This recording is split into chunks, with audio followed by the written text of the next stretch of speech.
Hey everybody, this is John. Today I wanted to talk about ankle mobility and how it can be, very detrimental if you don't have the ankle mobility. How it can be detrimental to your squats, any of your exercises, or especially athletes can really kind of jack them up.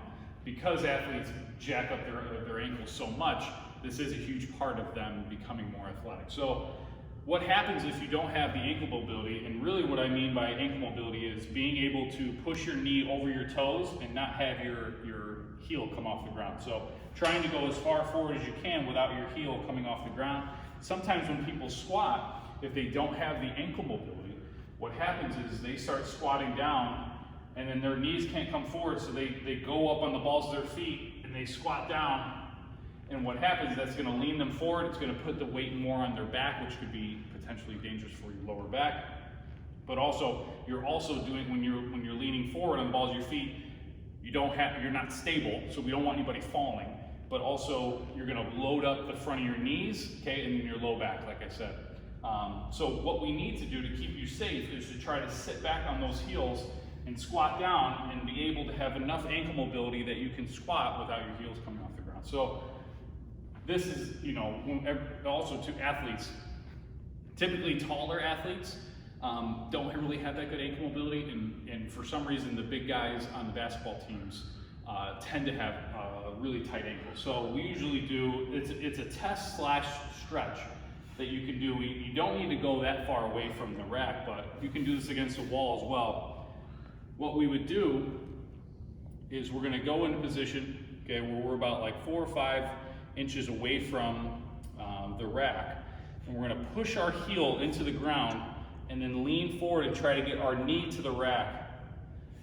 Okay, now that's pretty easy for me, so I can go back, but some people are almost right up to the rack and their heel wants to come off the ground.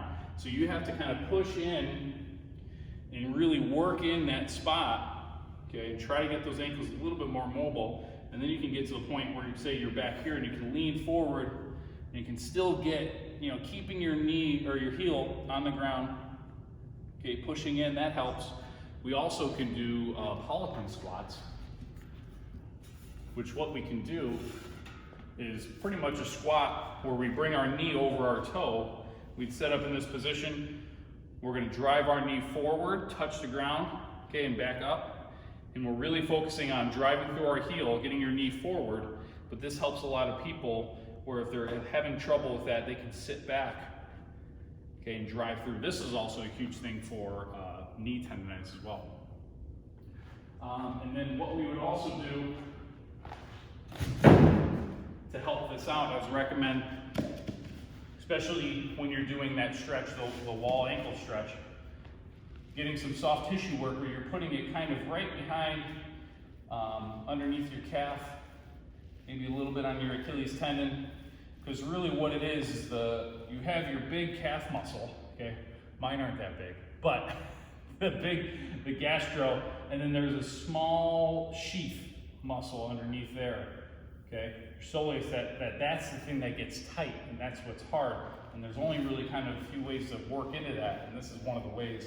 So kind of doing some soft tissue work, breaking it up, and then doing your stretch, and then doing in your warm-ups or even your workout, doing some Polican squats will help increase your ankle mobility so you can have more range of motion while you're squatting, but also if you're an athlete, keeping your ankles protected and so you can jump and be more effective. So if you guys have any questions on increasing your ankle mobility, please let me know.